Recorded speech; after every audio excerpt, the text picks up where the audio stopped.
চিন্তা করে দেখো, এত আক্রমণের পরেও কেন ইরান পিছু হাঁটছে না? তাদের কাছে এমন কি শক্তি আছে যা তাদের এত আত্মবিশ্বাস দেয়? বিষয়টা আজকের না, ইরান এই ধরনের যুদ্ধের প্রস্তুতি নিচ্ছে প্রায় 20 থেকে 25 বছর ধরে। 2000 সালের পর তারা তাদের পুরো স্ট্র্যাটেজি বদলে ফেলে।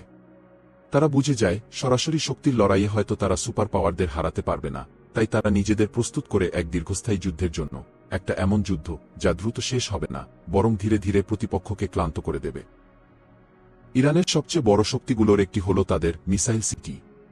এগুলো আসলে পাহাড়ের গভীরে তৈরি বিশাল টানেল নেটওয়ার্ক, যেখানে তাদের ক্ষেপণাস্ত্র ও অস্ত্রভাণ্ডার লুকানো থাকে।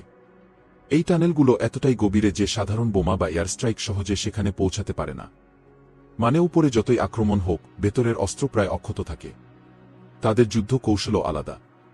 তারা একবারে জিততে চায় না, তারা সময় নিয়ে জিততে চায়। দীর্ঘ যুদ্ধ মানেই প্রতিপক্ষের অর্থনৈতিক, সামরিক ও মানসিক চাপ বাড়ানো।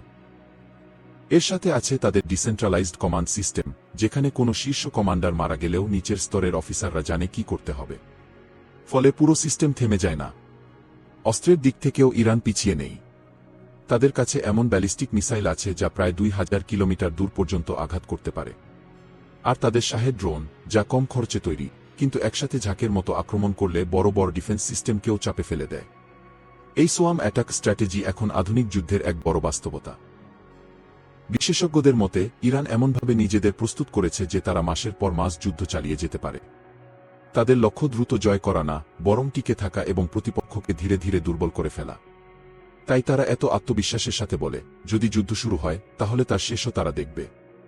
এই পুরো গল্পটা শুধু শক্তির না, এটা স্ট্র্যাটেজির গল্প, যেখানে সরাসরি লড়াইয়ের বদলে সময়, ধৈর্য আর পরিকল্পনাই হয়ে ওঠে সবচেয়ে বড় অস্ত্র।